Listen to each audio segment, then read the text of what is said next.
PU Hindi विद्यार्थियों के लिए जो नया ब्लूप्रिंट पीयू बोर्ड के द्वारा दिया गया है उससे संबंधित कुछ महत्वपूर्ण बिंदुओं के बारे में, परिवर्तनों के बारे में विद्यार्थियों को बताने के उद्देश्य से मैं ये वीडियो कर रही हूँ।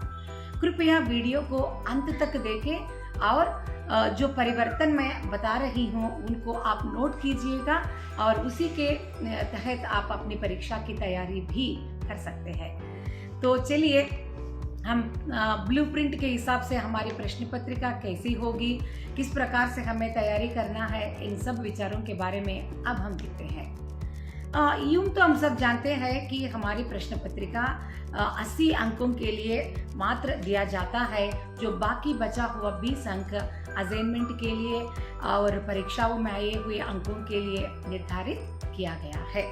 80 अंकों के लिए हम परीक्षा दे रहे हैं, मगर यहाँ 40 क्वेश्चंस के अंकों को भी मिलाकर देखते हैं तो 120 मार्क्स के लिए प्रश्न पत्रिका को तैयार करते हैं। पहले हम खंड खा में देखते हैं। खंड खा शुरू होता है तो मल्टीपल चॉइस क्वेश्चंस के साथ 1 to 10 तक मल्टीपल चॉइस क्वेश्चंस आपको लिखना पड़ता है। मल्टीपल चॉइस क्वेश्चन में अगर हम देखें तो 6 अंक प्रोज यानी गद्य भाग से दिया जाता है और 2 अंक आधुनिक कविता गहने और भारत की धरती से मात्र दिया जाता है और बाकी बचे हुए 2 अंक सूखी डाली से दिया जाता है। 6+2+2 आपको 10 अंक मल्टीपल चॉइस के लिए विभाजित किए गए हैं। मल्टीपल चॉइस क्वेश्चन में हर एक प्रश्न के साथ 4 विकल्प दिए जाते हैं। सही विकल्प को चुनकर प्रश्न पत्रिका में जो उत्तर है उसको देखते हुए बिना अशुद्धियों से आप उस उत्तर को लिखे तो काफी है, आपको अंक यहाँ मिल जाता है। और किस प्रकार से अंक प्रश्न दिया जाता है यहाँ भी आपको थोड़ा सा ऑब्जर्व करना होगा, क्योंकि टेक्स्ट बुक में लेसन के पीछे जो 1 मार्क क्वेश्चंस है उनमें से दे सकते हैं या किसने किससे कहाँ से संबंधित प्रश्नों को भी यहाँ वे पूछ सकते हैं। और गद्य भाग में जो हर एक पार्ट अपनी तरह से एक विधा से संबंधित है, जैसे साक्षात्कार हो सकता है या कोई यात्रा संस्मरण हो सकता है, कहानी, इस प्रकार से संबंधित क्वेश्चन भी वे लोग पूछ सकते हैं।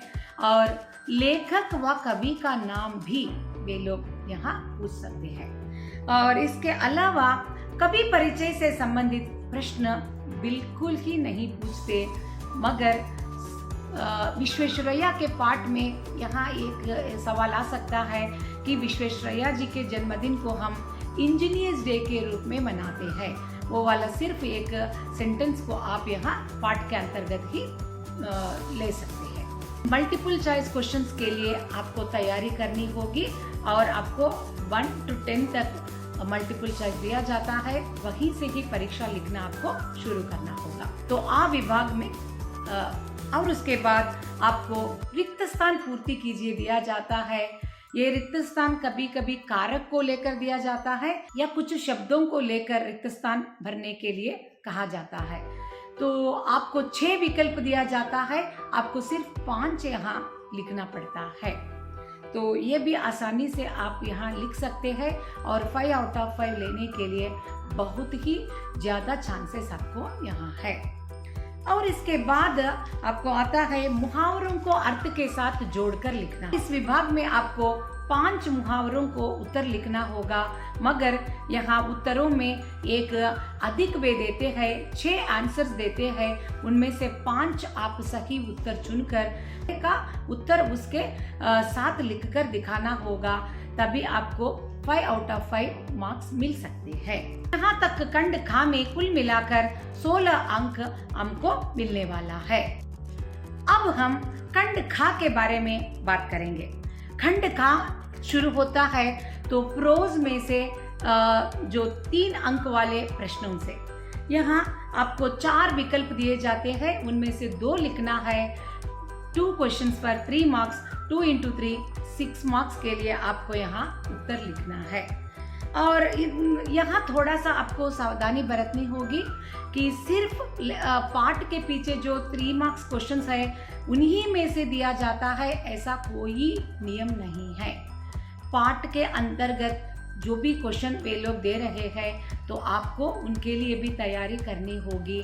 तो कहीं से भी बीच में से लेसन से संबंधित प्रश्न वे पूछ सकते हैं, और लेसन के पीछे जो क्वेश्चंस है उनमें से ज़रूर आता है, मगर एक दो सवाल पाठ के बीच में से भी वे लोग पूछ सकते हैं। और उसके बाद प्रोज से ही ससंदर्भ लिखना पड़ता है हमें। यहाँ पर भी आपको 4 सवाल दिए जाते हैं, 2 लिखना है। 2 × 3 = 6 मार्क्स के लिए आपको तैयारी करनी है। तो कुल मिलाकर अगर हम देखें तो प्रोज में से ही हमें 18 मार्क्स मिल रहा है। और उसके बाद जब हम देखते हैं तो पद्य भाग में ओल्ड पोएट्री यानी मध्यकालीन कविता से 2 बड़े क्वेश्चन दिए जाते हैं 3 मार्क्स के लिए। हमें एक सवाल का उत्तर लिखना है, 1 × 3 मार्क्स। और उसके बाद हम मॉडर्न पोइट्री यानी आधुनिक कविता से आपको यहाँ 3 सवाल दिए जाते हैं, सिर्फ आपको एक उत्तर लिखना है। यहाँ 2 आपको चॉइस के रूप में मिल रहा है, क्योंकि वहाँ कविताओं की संख्या भी अधिक है। तो ये का उत्तर लिखना होगा 1 × 3 मार्क्स। तो इसके बाद जैसे 3 मार्क्स ओल्ड पोइट्री का एक क्वेश्चन लिखना है, 3 मार्क्स मॉडर्न पोइट्री का लिख दिया। उसके बाद हमें ससंदर्भ लिखना पड़ता है। ससंदर्भ में हम सब अच्छी तरह से जानते हैं, ओल्ड पोइट्री को अलग दिया जाता है और मॉडर्न पोइट्री को अलग दिया जाता है। पहले इनके अंकों में एक ऐसा परिवर्तन है कि पहले 4 अंक के लिए हम लिखते थे, अब उसको 3 अंक किया गया है। तो 2 × 3 6 मार्क्स के लिए हमें ससंदर्भ लिखना पड़ता है। मगर ये बात आपको नहीं भूलना चाहिए कि यहाँ कवि का नाम, कविता का नाम, कब कह रहे हैं, किसे कह रहे हैं, बताते हुए विवरण भी देना है और विशेषता भी ज़रूर हमें मेंशन करना होगा। तभी हम 100/100 के लिए कोशिश करने वाले विद्यार्थियों के लिए मिलने की संभावनाएं अधिक होगी। तो 2 ओल्ड पोइट्री से 2 पद्य दिए जाते हैं, उनके लिए एक का उत्तर हमें लिखना होगा 3 मार्क्स के लिए। और इसके बाद जो 2 मॉडर्न पोइट्री से पद्य दिए जाते हैं और यहाँ भी एक का उत्तर आपको लिखना होगा। जो ब्लूप्रिंट के तहत अगर हम देखते हैं तो 3 मार्क्स अगर किसी भी कविता के यहाँ लिखा हुआ है तो या तो वह 3 मार्क्स क्वेश्चन के अंतर्गत भी आ सकता है या तो वे ससंदर्भ में भी आ सकता है। तो हमें दोनों के लिए प्रिपरेशन करके रखना होगा। अब हम खंड गा की तरफ देखते हैं। खंड गा में हमारे लिए 2 एकांकियां हैं, सूखी डाली और प्रतिशोध। सूखी डाली में 2 प्रश्न दिए जाते हैं, एक प्रश्न का उत्तर हमें लिखना होगा 5 अंक के लिए। तो 5 अंक के लिए लिखते समय हमें बहुत अच्छी तरह से प्रिपरेशन करना होगा। कम से कम 1 पेज आपको उत्तर लिखने से आउट ऑफ आउट मिलने की संभावनाएं अधिक होगी। कभी कभी कुछ कम भी हो जाए तभी क्वालिटी आंसर आपको लिखना पड़ता है। अगर वे पूछे या ना पूछे, एकांकी का नाम और एकांकीकार का नाम भी आपको मेंशन करना पड़ता है। इवैल्यूएटर को पता चल जाता है कि इस विद्यार्थी को इसका भी इंफॉर्मेशन पता है। और इसके बाद आपको मेन कंटेंट को अच्छी तरह से प्रेजेंट करना है, तो तभी आपको 5/5 मिल जाता है। और सेकेंड क्वेश्चन अगर हम देखते हैं तो यहाँ आपको एक बात याद रखनी है, सूखी डाली में से 2 प्रश्न दिए जाते हैं, उन्हीं में से एक लिखना है। और प्रतिशोध में 2 दिया जाता है, उनमें से एक लिखने से 4 अंक प्रतिशोध के लिए मात्र दिया गया है कि यहाँ थोड़ा सा आपको ऑब्जर्व करना पड़ेगा। तो 4 अंक लिखते समय चाहे तो आप 1 पेज लिखे या थोड़ा सा कम भी लिखे तो भी चलता है, मगर सूखी डाली में संपूर्ण आपको 1 पेज लिखे, हो सके तो turn the page and right 1 or 2 sentences और कंक्लूड आप कर सकते हैं। तो आउट ऑफ आउट 5 मार्क्स मिलने के लिए अधिक संभावनाएं होगी। ओके, और क्वेश्चन का पैटर्न कैसा होगा, किस प्रकार के क्वेश्चन पूछ सकते हैं, ऐसा सवाल आपके मन में हो सकता है कि टेक्स्ट बुक में जो पीछे दिए गए 5 मार्क्स क्वेश्चंस में आपको पढ़कर तैयारी रखनी है और उनमें से कभी चरित्र चित्रण पूछ सकते हैं या कोई भी क्वेश्चन स्टोरी से संबंधित क्वेश्चन एक पूछ सकते हैं या कभी कभी उस स्टोरी के द्वारा दिया हुआ जो नॉलेज या कुछ मैसेज देने वाला क्वेश्चंस भी वे जरूर एक पूछ सकते हैं। तो इस प्रकार से टिल गा तक हमारे जो लिटरेचर का पार्ट समाप्त हो जाता है। अब खंड घा से यानी व्याकरण की तरफ अब हम देखते हैं। तो व्याकरण शुरू होता है वाक्य शुद्ध कीजिए से।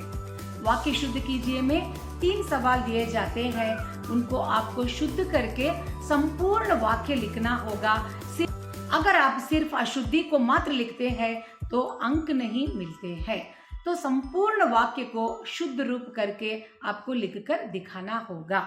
ज्यादातर ये वाक्य 90% आपको आपकी अभ्यास पुस्तिका यानी वर्कबुक से ले दे सकते हैं या तो आपके पाठ के पीछे जो ग्रामर पार्ट है वहां से भी वे दे सकते हैं। ऐसा कोई नियम नहीं है कि कोई भी सवाल वे बाहर से भी पूछ सकते हैं।